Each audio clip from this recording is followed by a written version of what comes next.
നോക്കൂ, രണ്ട് points A and B, രണ്ട് പോയിന്റ്സ് എ ബി.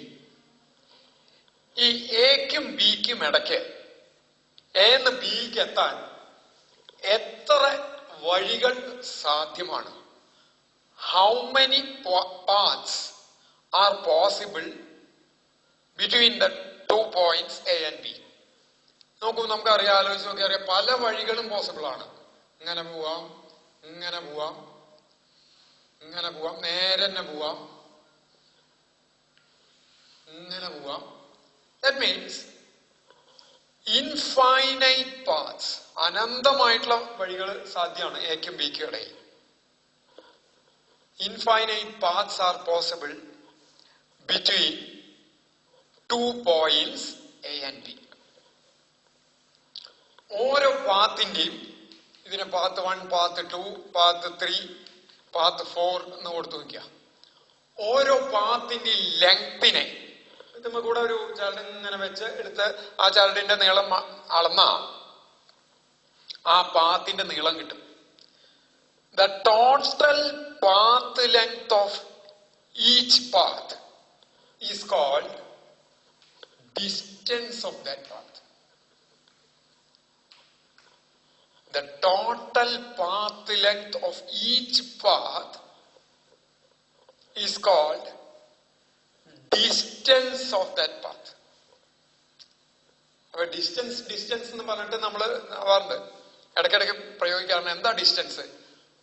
അത് ഒരു വഴി, രണ്ട് പോയിന്റുകൾക്ക് ഇടയ്ക്കുള്ള ഒരു വഴിയുടെ നീളത്തിനെയാണ് ഡിസ്റ്റൻസ് എന്ന് പറയുന്നത്. ഇനി നോക്കൂ, അതില് ഈ രണ്ട് പോയിന്റുകൾക്ക് ഇടയ്ക്കുള്ള ഷോർട്ടസ്റ്റ് പാത്ത് എന്ന് പറയുന്നത് ഈ സ്ട്രെയിറ്റ് ലൈൻ സെഗ്മെന്റ് ആണ്. ലൈൻ സെഗ്മെന്റ് എന്ന് പറഞ്ഞാൽ, ലൈൻ എന്ന് പറഞ്ഞാൽ രേഖ, സെഗ്മെന്റ് എന്ന് പറഞ്ഞാൽ അതിന്റെ ഒരു കഷ്ണം, രേഖാഖണ്ഡം എന്ന് പറയാം. അപ്പോ ദ ലൈൻ സെഗ്മെന്റ് കണക്റ്റിംഗ്, എങ്ങനത്തെ ലൈൻ സെഗ്മെന്റ്? ആരോ മാർക്ക് ഇട്ടല്ലേ. എന്തിനാ ആരോ മാർക്ക്? ഈ ആരോ മാർക്ക് ഇട്ടിട്ടില്ലെങ്കിൽ ഏതാണ് ഇനീഷ്യൽ പൊസിഷൻ, ഏതാണ് ഫൈനൽ പൊസിഷൻ എന്ന് വ്യക്താവില്ല. ഇങ്ങനെ ആരോ മാർക്ക് ഇട്ടാൽ എന്നാ പുറപ്പെടുന്ന ബിയിലേക്കാണ് എന്നുള്ളത് വ്യക്തമായി. അതിട്ടില്ലെങ്കിൽ ഏതാ ഇനീഷ്യൽ ഏതാ ഫൈനൽ എന്ന് വ്യക്താവില്ല. അപ്പോ the directed line segment connecting initial and final position, connecting എന്ന് വെച്ചാൽ അർത്ഥം ബന്ധിപ്പിക്കുന്ന. ദ ഡയറക്റ്റഡ് എന്ന് പറഞ്ഞാൽ ഡയറക്ഷൻ കാണിച്ച, ദിശ കാണിക്കുന്ന line segment connecting initial and final position is called displacement.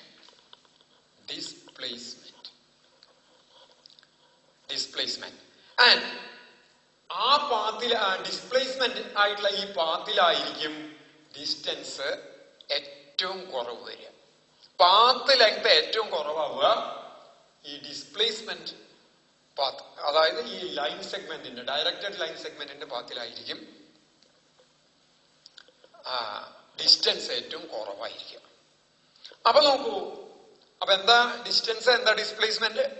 Distance is the total path length of each path. അപ്പൊ പാത്ത് മാറുന്നതിനനുസരിച്ച് ഡിസ്റ്റൻസ് മാറിക്കൊണ്ടിരിക്കും.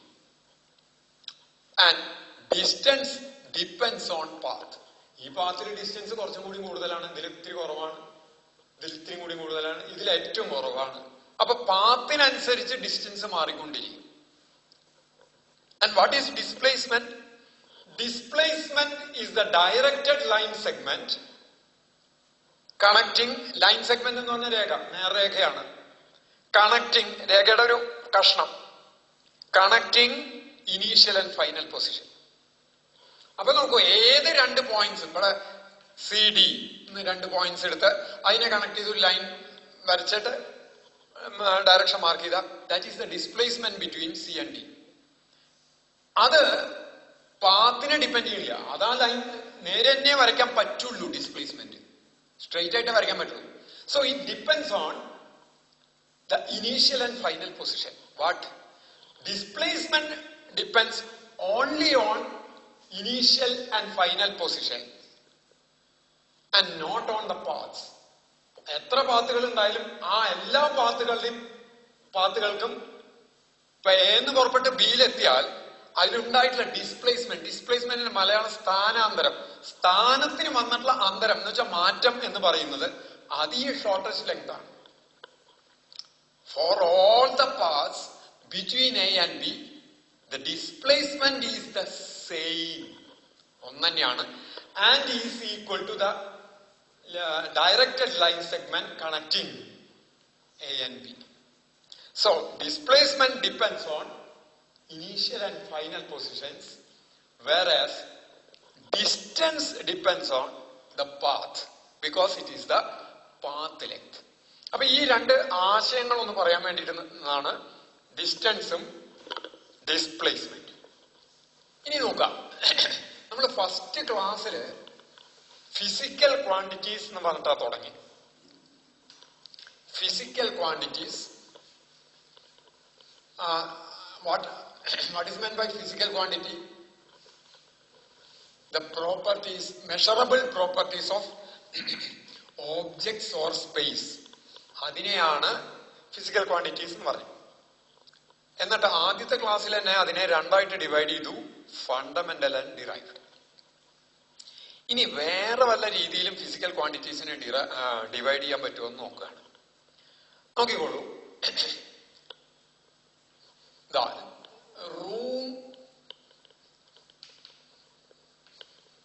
Temperature 25 degree centigrade.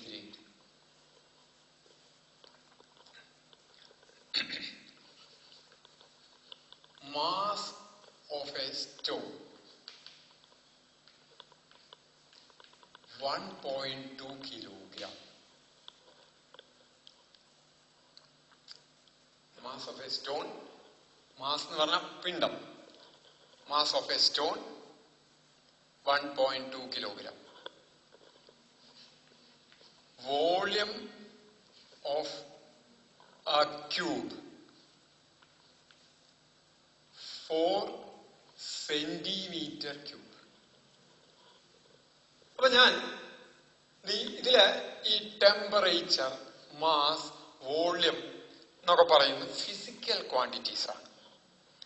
ഇത് മെഷർ ചെയ്ത് എഴുതിയിട്ടുള്ള വാല്യൂ ആണ് ഇവിടെ എഴുതിക്കണത്. മെഷർ ചെയ്ത് എഴുതിയിട്ടുള്ള വാല്യൂ. അപ്പൊ ടെമ്പറേച്ചർ എത്രയാന്ന് ചോദിച്ചാൽ കിട്ടുന്ന ഉത്തരത്തില് എന്തൊക്കെ ഉണ്ടായിരിക്കും? നമ്പറും ഉണ്ടായിരിക്കും, യൂണിറ്റും ഉണ്ടായിരിക്കും. ടെമ്പറേച്ചർ എത്രയാണ്, ഹൗ മച്ച് എന്നുള്ള ഉത്തരത്തില് ഒരു നമ്പറും യൂണിറ്റും ഉണ്ടായിരിക്കും. ഈ നമ്പറിന് ഈ യൂണിറ്റിനെയും ചേർത്ത് ഞാൻ മുമ്പ് പറഞ്ഞിട്ടുണ്ട്, magnitude of that physical quantity എന്ന് പറയും. അപ്പൊ ഈ കേസില് 25 degree centigrade is the magnitude of temperature. 1.2 kilogram is the magnitude of mass. 4 centimeter cube is the magnitude of volume. Right? അപ്പൊ ഇവിടെ 3 ഫിസിക്കൽ ക്വാണ്ടിറ്റീസ് എഴുതി. ഇതില് ഈ മാഗ്നിറ്റ്യൂഡ് എഴുതി കഴിഞ്ഞാൽ ആ ഫിസിക്കൽ ക്വാണ്ടിറ്റീസിന്റെ കംപ്ലീറ്റ് റെപ്രസെന്റേഷൻ ആയി കഴിഞ്ഞു, കംപ്ലീറ്റ് ആയിട്ട് വ്യക്താക്കി കഴിഞ്ഞു. ഇനി അതിന് വേറെ ഒന്നും ചോദിക്കാനില്ല. ടെമ്പറേച്ചർ എത്രയാ? 25 ഡിഗ്രി സെന്റിഗ്രേഡ്. ശരി, ഇനി അതിന് വേറെ ചോദ്യങ്ങളൊന്നുമില്ല. അതുപോലെ മാസ് എത്രയാ? 1.2 kg. ഇനി വേറെ ചോദ്യങ്ങളൊന്നുമില്ല, എല്ലാം വ്യക്തമായി. വോള്യം അത് എത്രയാന്ന് പറഞ്ഞാൽ അതും വ്യക്തമായി. വേറെ ഒന്നും ചോദിക്കാനില്ല. അതായത് മാഗ്നിറ്റ്യൂഡ് മാത്രം വെച്ച് റെപ്രസെന്റ് ചെയ്യാവുന്ന, കാണിക്കാവുന്ന ഫിസിക്കൽ ക്വാണ്ടിറ്റീസിനെ, എക്സാമ്പിൾ ടെമ്പറേച്ചർ, മാസ്, വോള്യം, പറയുന്ന പേരാണ് സ്കെയിലാർ ക്വാണ്ടിറ്റീസ്. സ്കെയിലാർ ക്വാണ്ടിറ്റീസ് എന്ന് പറയും. അപ്പൊ എന്താ scalar quantities?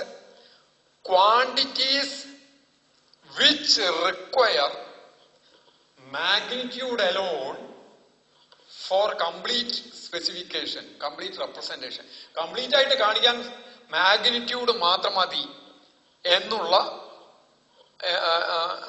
Physical ക്വാണ്ടിറ്റീസിനെ scalar quantities എന്ന് പറയുന്നു. Example temperature, mass, volume, time, ഇതൊക്കെയാണ് അതിൽ വരിക. ഡിസ്റ്റൻസ്, പാത്ത് ലെങ്ത് എന്ന് പറയുന്ന ഡിസ്റ്റൻസ്, ഇതൊക്കെ സ്കെയിലാർ ക്വാണ്ടിറ്റീസ്. അങ്ങനെ അല്ലാണ്ട് ഇപ്പൊ വേറെ വല്ലതും വരുന്നുണ്ടോ എന്ന് ചോദിച്ചാ നോക്കുക. ഇവിടെ എ, ഇവിടെ ബി, ഇതിനിടയ്ക്കുള്ള മിനിമം ഡിസ്റ്റൻസ് എന്ന് പറയുന്നത് 50 മീറ്റർ ആണെന്ന് വിചാരിക്കാം. അപ്പൊ എന്ന് ബിയിലേക്ക് എത്താൻ മിനിമം ഡിസ്റ്റൻസ് നടന്നിട്ടാണ് ഒരാൾ എത്തണം എന്ന് വെച്ചാൽ, മിനിമം ഡിസ്റ്റൻസ് അയാൾ നടക്കാൻ ഉദ്ദേശിക്കുന്നുള്ളൂ. ഏറ്റവും മിനിമം ഡിസ്റ്റൻസിൽ അയാൾക്ക് എന്ന് ബിയിലേക്ക് എത്തണം എന്ന് വെച്ചാൽ അയാൾ 50 മീറ്റർ നടക്കണം. പോരാ, 50 മീറ്റർ അയാൾ വെറുതെ സ്ട്രെയിറ്റ് ആയിട്ട് നടന്നുകൊണ്ട് അയാൾ ബിയിലെത്തണം എന്നില്ല. ബിയിലെത്തണമെങ്കിൽ he should travel in this particular direction, ഈ ദിശയിൽ തന്നെ നടക്കണം. അല്ലാതെ അയാൾ 50 മീറ്റർ വെറുതെ നടന്നാൽ അയാള് നേരെ വെറുതെ 50 മീറ്റർ നടന്നാൽ അയാൾ ബിയിലെത്തിക്കൊള്ളുന്നില്ല. 50 മീറ്റർ നേരെ നടന്നാൽ he may reach all along the circumference of a circle with centre A. കേന്ദ്രമായിട്ടുള്ള ഒരു സർക്കിളിന്റെ ഏത് പോയിന്റിൽ വേണമെങ്കിൽ വെറുതെ 50 മീറ്റർ നടന്നാൽ അയാൾ എത്താം. അപ്പൊ ഇങ്ങനെ നടന്നാൽ ഇവിടെ എത്താം, ഇങ്ങനെ നടന്നാൽ 50 മീറ്റർ ഇവിടെ എത്താം, ഇങ്ങനെ നടന്നാൽ ഇവിടെ എത്താം, 50 മീറ്റർ ഇങ്ങനെ സ്ട്രെയിറ്റ് ആയിട്ട് നടന്നാൽ ഇവിടെ എത്താം, ഇങ്ങനെ നടന്നാൽ ഇവിടെ എത്താം. അങ്ങനെ വെറുതെ അങ്ങോട്ട് നേരെ നടന്നാൽ എ കേന്ദ്രവും 50 മീറ്റർ റേഡിയസുമായിട്ടുള്ള ഒരു സർക്കിളിന്റെ ഏത് പോയിന്റിലും എത്താം. ബിയിൽ തന്നെ എത്തണമെങ്കിൽ he should travel along this specific direction, ഈ പ്രത്യേക ദിശയിൽ തന്നെ നടന്നേ പറ്റൂ. അതായത് എ എന്ന് ബിയിലേക്ക് ഇപ്പൊ ഈ വരച്ച ഇതിനെ ഡിസ്പ്ലേസ്മെന്റ് എന്നാണ് പറയുന്നത്. അപ്പൊ ഡിസ്പ്ലേസ്മെന്റ് കാണിക്കാൻ ലെങ്ത് മാത്രം പോരാ. ലെങ്ത് എന്ന് പറഞ്ഞാൽ അതിന്റെ മാഗ്നിറ്റ്യൂഡ്, ലെങ്ത് എന്ന് പറഞ്ഞാൽ അതിന്റെ മാഗ്നിറ്റ്യൂഡ്. ഏതിന്റെ ലെങ്ത്? ഡിസ്പ്ലേസ്മെന്റിന്റെ ലെങ്ത് അല്ലെങ്കിൽ മാഗ്നിറ്റ്യൂഡ് മാത്രം പോരാ, എന്തും കൂടി വേണം, ഡയറക്ഷനും കൂടി വേണം. വെറുതെ ഡിസ്പ്ലേസ്മെന്റ് 50 മീറ്റർ എന്ന് പറഞ്ഞുകൊണ്ട് മാത്രം എന്ന് പുറപ്പെട്ട ബിയിലെത്തില്ല, ആ ഡയറക്ഷനും കൂടി വ്യക്തമാക്കേണ്ടതുണ്ട്. നേരെ മറിച്ച് മാസിനോ ടെമ്പറേച്ചറിനോ വോള്യത്തിനോ ഈ ഡയറക്ഷന്റെ ഒന്നും ആവശ്യമില്ല, ഒരിക്കലും ഇല്ല. മാസ് മെഷർ ചെയ്യുമ്പോൾ ഒരിക്കലും ദിശ നോക്കേണ്ട ആവശ്യം വരുന്നില്ല. നേരെ മറിച്ച് ഡിസ്പ്ലേസ്മെന്റിന് ഡയറക്ഷനും കൂടി നോക്കേണ്ട ആവശ്യം വരുന്നുണ്ട്. അങ്ങനെ കംപ്ലീറ്റ് ആയിട്ട് റെപ്രസെന്റ് ചെയ്യാൻ മാഗ്നിറ്റ്യൂഡും ഡയറക്ഷനും ആവശ്യമായി വരുന്ന ഫിസിക്കൽ ക്വാണ്ടിറ്റീസിനെ പറയുന്ന പേരാണ് vector quantities. Vector quantities. Quantities which require both magnitude as well as direction. Magnitude പോലെ തന്നെ ഡയറക്ഷനും ആവശ്യമായിട്ട് വരുന്ന ഫിസിക്കൽ ക്വാണ്ടിറ്റീസിനെ പറയുന്ന പേരാണ് വെക്റ്റർ ക്വാണ്ടിറ്റീസ്. അപ്പോ ഫിസിക്കൽ ക്വാണ്ടിറ്റീസിനെ നമുക്ക് രണ്ടായിട്ട് ഡിവൈഡ് ചെയ്യാം. ഒന്ന് സ്കെയിലാർ ക്വാണ്ടിറ്റീസ്, രണ്ട് വെക്റ്റർ ക്വാണ്ടിറ്റീസ്. അങ്ങനെ ഒരു ഡിവിഷൻ സാധ്യമാണ്. എന്താ സ്കെയിലാർ ക്വാണ്ടിറ്റീസ് എന്ന് പറഞ്ഞാൽ? സ്കെയിലാർ ക്വാണ്ടിറ്റീസ് എന്ന് പറഞ്ഞാൽ കംപ്ലീറ്റ് റെപ്രസെന്റേഷന് പൂർണ്ണമായിട്ട് സ്പെസിഫൈ ചെയ്യാൻ മാഗ്നിറ്റ്യൂഡ് മാത്രം മതിയായിട്ടുള്ള ക്വാണ്ടിറ്റീസിനെ പറയുന്ന പേരാണ് സ്കെയിലാർ ക്വാണ്ടിറ്റീസ്. കംപ്ലീറ്റ് റെപ്രസെന്റേഷന് കംപ്ലീറ്റ് ആയിട്ട് മുഴുവനായിട്ടും കാണിക്കാൻ മാഗ്നിറ്റ്യൂഡും ഡയറക്ഷനും ആവശ്യമായിട്ട് വരുന്ന ക്വാണ്ടിറ്റീസിനെ പറയുന്ന പേരാണ് vector quantities. Another example of vector quantity is the force. വേറൊരു എക്സാമ്പിൾ, വെക്റ്റർ ക്വാണ്ടിറ്റിക്ക് വേറൊരു എക്സാമ്പിൾ ആണ് ഫോഴ്സ്. ഇപ്പൊ ഫോർ എക്സാമ്പിൾ ഫോഴ്സ് എന്ന് പറഞ്ഞാൽ തൽക്കാലം നമുക്ക് പുഷ് ഓർ പുൾ എന്ന് പറയാം, തള്ളലോ വലിയോ. ഒരു ഓബ്ജക്റ്റിനെ ഇങ്ങോട്ട് നീക്കണമെങ്കിൽ അപ്പൊ അതിനെ നീക്കാൻ ഒരു ഫോഴ്സ്, ഇത്ര ഫോഴ്സ് കൊടുക്കണം. ഇപ്പം 10 യൂണിറ്റ് ഫോഴ്സ് കൊടുത്താലേ എനിക്കൊരു ബെഞ്ച് നീക്കാൻ പറ്റും. ബെഞ്ചിന് ഇന്ന ദിശയിൽ നീക്കണമെങ്കിൽ ആ ദിശയിൽ തന്നെ തള്ളണം. 10 യൂണിറ്റ് കൊടുത്തോണ്ട് മാത്രമായില്ല, അതേ ദിശയിൽ തള്ളിയാലേ ആ ദിശയിൽ നീങ്ങുള്ളൂ. അപ്പൊ ഫോഴ്സ് എന്ന് പറയുന്നതിന് മാഗ്നിറ്റ്യൂഡും ആവശ്യമാണ്, ഡയറക്ഷനും ആവശ്യമാണ്. ഇങ്ങനെ മാഗ്നിറ്റ്യൂഡും ഡയറക്ഷനും ആവശ്യമായി വരുന്ന ക്വാണ്ടിറ്റീസിനെയാണ് വെക്റ്റർ ക്വാണ്ടിറ്റീസ് എന്ന് പറയാം. അപ്പോ ഇതിന് എക്സാമ്പിൾ, വെക്റ്റർ ക്വാണ്ടിറ്റീസിന് എക്സാമ്പിൾ ആണ് ഡിസ്പ്ലേസ്മെന്റ്